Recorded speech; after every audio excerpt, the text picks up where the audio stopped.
Greetings. This is Blue Satchel Audio. I am Neelazhi. We are listening to God and Kandhasamy Pillai, written by Pudhumaipithan. Searching for a way to survive, God begins his next attempt alongside Kandasamy. How will this world answer him? Will it draw him close or keep him at a distance? Let's listen. Kadavulum Kandasamy Pillayum, Part 3, the final chapter. Kandasamy Pillai is sitting on the floor of the Siddhanta Deepikai office on Pavarakara Street, writing a word-for-word commentary. His explanatory notes on the Bogar texts are being published serially every month in his magazine. The Bogar text reads something as follows. I don't think we'll understand each and every word of it, but let's give it a try. Listen, my son, for I shall tell of yet another, the mighty red sugar cane, boiled the water and the gall of the eagle, the stone piercer, the tree clinger, the blackthorn apple, it went on. After finishing that piece, he noticed that the postman is passing by the door without stopping.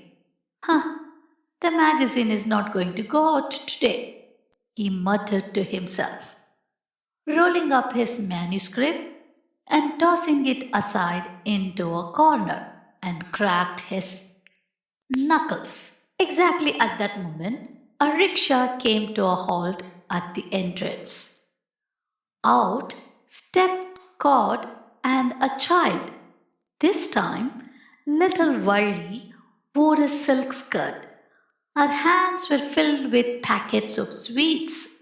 Grandfather and I saw the College of the Dead and the College of the Living, the child chirped with delight. What for, hey? To build a monument just to house these husks of bone and skin. Is it, perhaps, to ridicule me? God asked, his voice sharp with irritation. It didn't amuse him. Does anyone here possess the wisdom for such a feat? Pillai replied. They keep them, so imagining they display the rarities of creation. But let that be aside. Can you give me 25 rupees? I need to enroll you as a life subscriber for the magazine. You see, the magazine has to be dispatched this very day. He extended his palm. Now, come on. Whom are you trying to cheat? For whose benefit is this? God laughed. I have no desire for charity, you see, continued Kandasamy. Nor do I wish to take loan. That's why I am suggesting a business transaction. You talk grandly of benefit, but don't you know that on this earth, everything from ghee, that is clarified butter, to good intentions is adulterated? Kandasamy Pillai sharply retorted. God sank into a thought. Anyway, the Bogar text mentions something called as Garuda Pachai. Is there such a herd? Or is this Garuda Pichu? Pillai was trying to solve his queries while God was here. Oh, now, my job is to create. Now, do you want to blame me for the namings as well? Is that even fair, my child? What do I know of such things? I brought you into this world, I agree, but it was your father who named you Kandasamy Pillai. Am I to be blamed for that? God snapped at Pillai. You must have come out from the heat. It has made you little grumpy, I can see. Don't think you have intimidated me, mister. My only worry is if you impulsively hurl a curse towards me in your anger, the 25 rupees will go to waste, Pillai remarked. Meanwhile, the child, who was busy unwrapping the packet of sweets and eating, called out to God, Grandpa, why are you even talking to Daddy? He doesn't know a thing. Here, come, try this. It's so sweet. She extended a laddu. Nibbling on the bits of the laddu the child offered, God said, Hey, little one, the crumbs of laddus are all for me, but the whole one is always for you. The child took the whole laddu and held it in her hand, lost in thought for a moment. Grandpa, a whole laddu will not fit into my mouth, and you are telling me the crumbs are for you. That means I won't get anything, the child asked. God erupted into a delightful laughter. Every bit of it is yours, just for you, my child, he said. All of it? Really? For me? The child asked. God replied, Yes. His voice was full of love. Only for you. Oh, but then I won't be hungry, the child fretted. And if I don't eat, my mother will scold me, and father will make me take that bitter medicine. I don't like it. You will be hungry. Do not worry, God assured her. His voice a gentle comfort. Even if you have brought it, it is still hotel food. Keep that in mind, cautioned Kandasami Pillai. I'm here, aren't I? God asked him irritatedly. When did I say you are not? Pillai replied. After a few seconds, Pillai asked probingly, After today's expenses, may I ask how much is left of that 100 rupees? After your 25 rupees, I have only 50 rupees left. God shrugged his shoulders. What are your plans after that? That is what even I don't understand. Now Kandasami started giving God advice. You could practice medicine like me. I have no desire to compete with you. You see, it that way. You are not competing with me. You are competing with the world's stupidity. If you don't like that, you could give lectures on Siddhanta philosophy. Are you showing me a way to make a living? Is there any cash in that? God laughed. Then what is your plan? After all, I am a master of the dance. Don't you think so? If you wish, I can even arrange for the goddess to join me and we can start a dance performance. That would be a brilliant idea. Kandasami Pillai pondered for a minute. I don't really like that idea, he said. Then how am I else to survive? Look here, sir. Doesn't the entire universe itself subsist upon our dance? As you wish. Easy, said Kandasami Pillai. Let's go, he said, shaking out his upper cloth from the wall nail and draping it over his shoulder, and he laughed again. The child, God asked. She's asleep. Let her sleep until we return, Pillai responded. 15 minutes later, 3 people entered the bungalow of Diwan Bahadur Bagadishwara Sastrigal. One was Kandasami Pillai, another God, and the third was a woman, the goddess. I have been preparing calcined gold ash for this gentleman. He will take my recommendation, Pillai explained as he climbed the steps to the front veranda. The two followed behind him. In the goddess' hand, she carried a small bundle. Is the master in? Tell him I have come, Pillai told the servant authoritatively. Pillaival, welcome, welcome. The Tanga Paspam ran out yesterday. I was worried I hadn't seen you, chirped Diwan Bahadur, a man with a frail frame, wearing a fine muslin dhoti and gold rimmed glasses. He greeted everyone and settled into a reclining chair. Take your seat, he said. Pillai felt his pulse and said, everything looks okay. I'll send you the bus pump today evening. I came to introduce you to these two.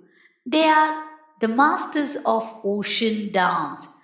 It would be great if you could arrange something in your Nritya Kala Mandali, the arts club. The Diwan Bahadur's enthusiasm retracted like a tortoise head. He folded his hands, resting his fingers on his nose and chin, nodding. Hmm. Meanwhile, Kandasami continued. This gentleman's name is Kutanar and this lady's name is Parvati. They are a couple, Pillai explained. I've actually not heard of them, you see. Have you performed anywhere before? Diwan Bahadur addressed Kutanar while eyeing the goddess. Without giving God a chance to speak, Devi replied, there is no place where we haven't danced. Really? I've not seen you. Well, anyway, let me be very honest. The lady is very dark skinned. I'm worried she won't shine on the stage, said the color conscious Diwan Bahadur. Oh, did you come to inspect a bride, mister? Or are you thinking of watching a performance? Devi snapped. Oh, my dear lady, don't get angry. Let me tell you something very honestly. Art and the dark complexion have no connection beyond the darkness of the stage. You see, I have been the president of this mandali for 30 years. Everyone who comes to the audience only have dark eyes. Ah, to hell with your mandali and Devi frowned and stood up. Oh, don't get angry like this, Pillai and Diwan Bahadur said simultaneously, rising. They dance in a brand new style, Diwan Bahadur, sir. You won't have seen anything like in these parts. Even the scripture must beg for lessons from them. Give them a chance and please just watch once, Pillai recommended again. Okay, final. I'll watch. What's the harm in watching the performance, anyways? He replied, leaning back in his chair. All right, proceed, he said, closing his eyes. I need a bigger space. Is there enough space? Devi stood up and looked around. Why don't we do this? Let's go into the central hall, God suggested. Okay, fine, they said, going inside and shutting the door. Within seconds, a powerful, majestic music rose from within. The song sounded something like this. He is the Rudra of the cremation ground. He is the Rudra of the cremation ground. The door flung open. God stood like a statue with eyes closed, clad in a tiger skin with the trident, snakes, the Ganges, and matted hair swirling around. The music struck again, unraveled. As he turned, the trident sparked in his hand. With madness in his eyes and a smile on his lips, he raised his leg to begin the Thandavam. Kandasami Pillai felt a jolt in his chest.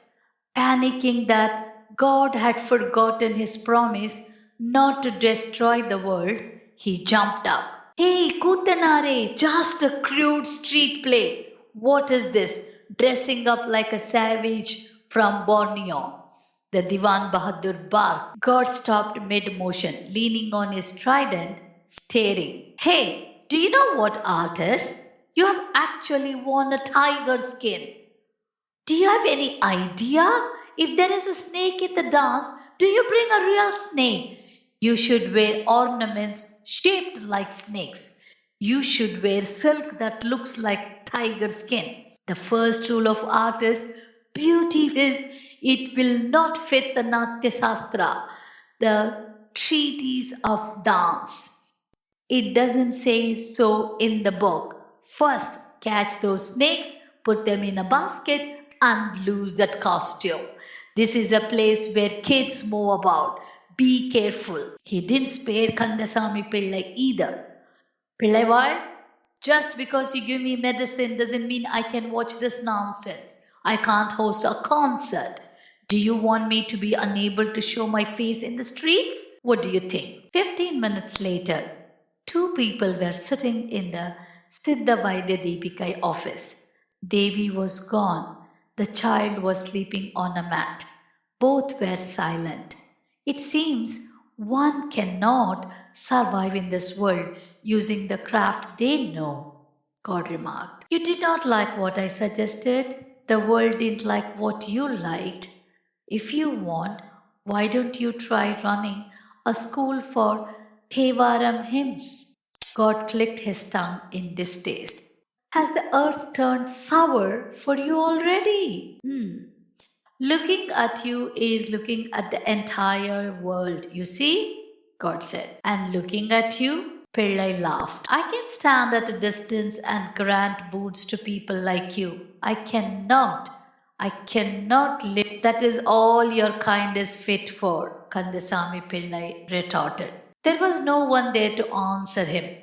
On the table lay the 25 rupees for the life subscription. The Paramasivam Pillai of Kailasapuram Elder life subscription credit 25 rupees. Kandasami Pillai entered into his accounts. Did Grandpa go back to his village, Daddy? The child asked, waking up and sitting up. This story was published in Kalai Magal, Tamil magazine, October-November timeframe in 1943. There is a sharp wit hidden with this work by Pudhumaipithan. For the Lord of the Universe, paying a 25 rupee subscription and facing the critic of Diwan Bahadur proved to be no easy task. Creation is a momentary miracle, but survival? That is an art even God found difficult to master. The only proof left behind was the 25 rupees on the table. This is Blue Satchel Audio. I am Neelazhi. I hope you enjoyed the story.